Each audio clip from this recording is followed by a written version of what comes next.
सबको जय मसीह की, प्रेज द लॉर्ड। आइए आज के डिवोशन के लिए प्रार्थना करते हैं।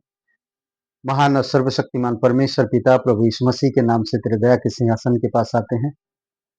प्रभु यीशु, हम धन्यवाद देते हैं आपकी अनुग्रह, आपकी दया और करुणा के लिए।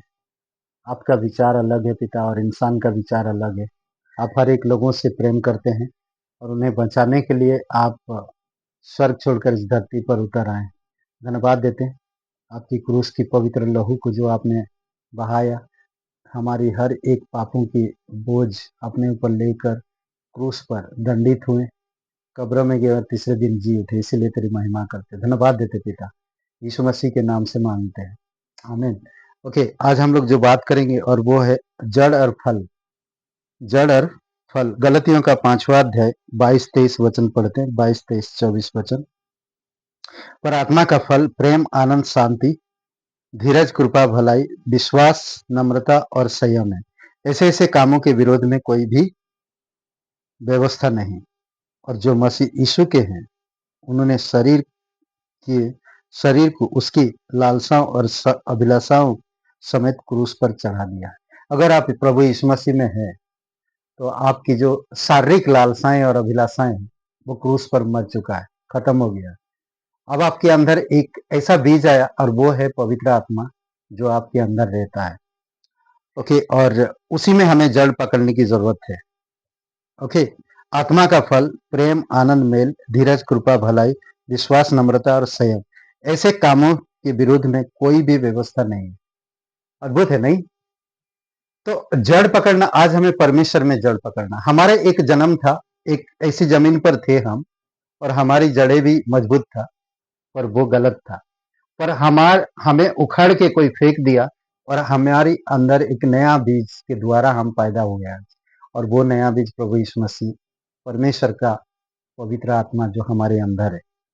ओके, हर माली को दो बातें हर माली को दो बातों के विषय में पता है।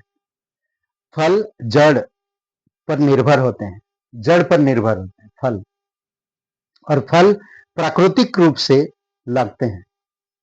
जड़ पर फल निर्भर होता है, और प्राकृतिक रूप से फल लगते हैं। फल को प्रकट होने के लिए इच्छा नहीं कि फल को लगने के लिए इच्छा नहीं की जा सकती है। कभी भी हमारी इच्छा से नहीं फलेगा। समझ रहे हैं? जड़ का मतलब है कि यह किस तरह का पौधा है, कैसा पेड़ है ना, कैसा पौधा है, और किस तरह से फल लगेगा, वो इंपॉर्टेंट है। टमाटर, तोरई, ओके, और फ्लावर, कॉलीफ्लावर, पत्ता गोभी, ये सब वेजिटेबल के बारे में बता रहा हूँ। अलग अलग देखेगी कैसे, सिंपल ना, आपकी हर दिन घरों में आता है।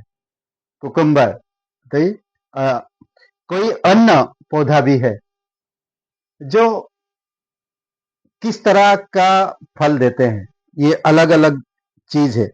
पौधे प्राकृतिक रूप से अपने ही तरह के फल पैदा करते हैं, वो अलग अलग पैदा नहीं करते। टमाटर ककड़ी नहीं दे सकता ना, और ककड़ी टमाटर नहीं दे सकता है। बैगन गोभी नहीं दे सकता, और गोभी बैगन नहीं दे सकता है। बैगन के पौधे ही बैगन देगा। समझ रहे हैं? अगर अगर कहे हम कि हम शैतान का बच्चा होकर परमेश्वर का फल लाएंगे, ये असंभव है, ये कभी नहीं हो सकता।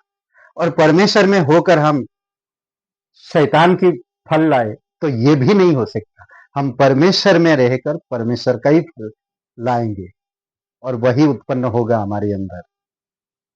ओके, जैसे कि किसी दूसरे पौधे से फल नहीं होते हैं, नहीं, और स्वस्थ पौधे प्राकृतिक रूप से अपना फल पैदा करते हैं। इसे प्रकट होने के लिए मजबूर या मजबूर होने नहीं दिया जा सकता। कोई भी फल को हमें मजबूरी से पैदा करने की जरूरत नहीं है। आज देखेंगे बहुत सारे जगहों पर इंजेक्शन लगाते हैं और यूरिया डालते हैं, मजबूरी से पैदा करना, हेल्दी फल पैदा करना, तो कई सारे केमिकल चीजें डाला जाता है। तो वो पैदा करते हैं। हमारे इसमें परमेश्वर की वचन के द्वारा, संगति के द्वारा, शिक्षा के द्वारा आप अच्छे फलों को उत्पाद कर सकते हैं। संगति के द्वारा आध्यात्मिक शब्दों में, नया नियम में जड़ और फल दोनों की बात कहता है। कुलुसियों का दूसरा अध्याय वचन 7 पढ़ते हैं। कुलुसियों का दूसरा अध्याय और वचन 7।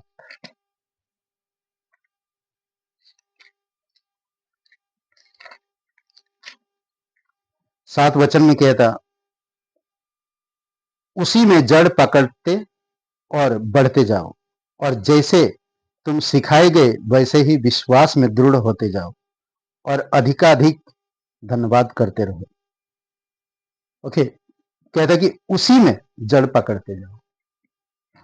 करेक्ट। यहां पर एक शब्द है जो जड़ और फल दोनों की बात करता है।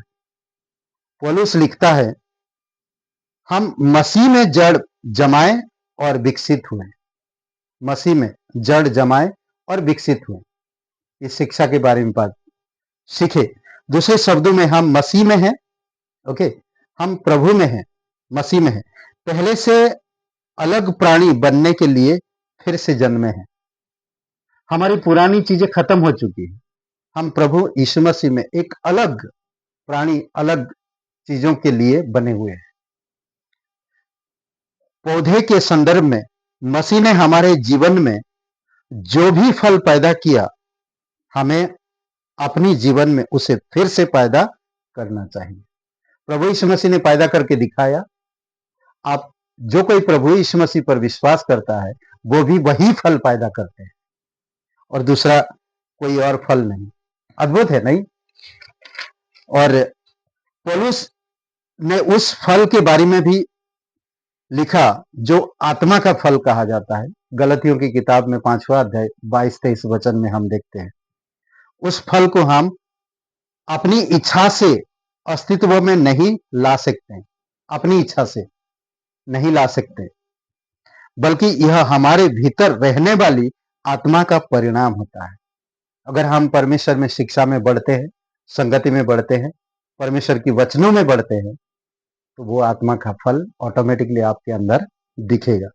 यदि आप प्रेम, आनंद, शांति और मसीह के अन्य गुणों को प्रकट करना चाहते हैं, सिंपल, तो आपको विश्वास के द्वारा उसमें जड़ पकड़नी चाहिए। विश्वास के द्वारा जड़ पकड़ना हो, जड़ मजबूत होगा शिक्षा के द्वारा। करेक्ट। जड़ से ही अलौकिक फल निकलते हैं।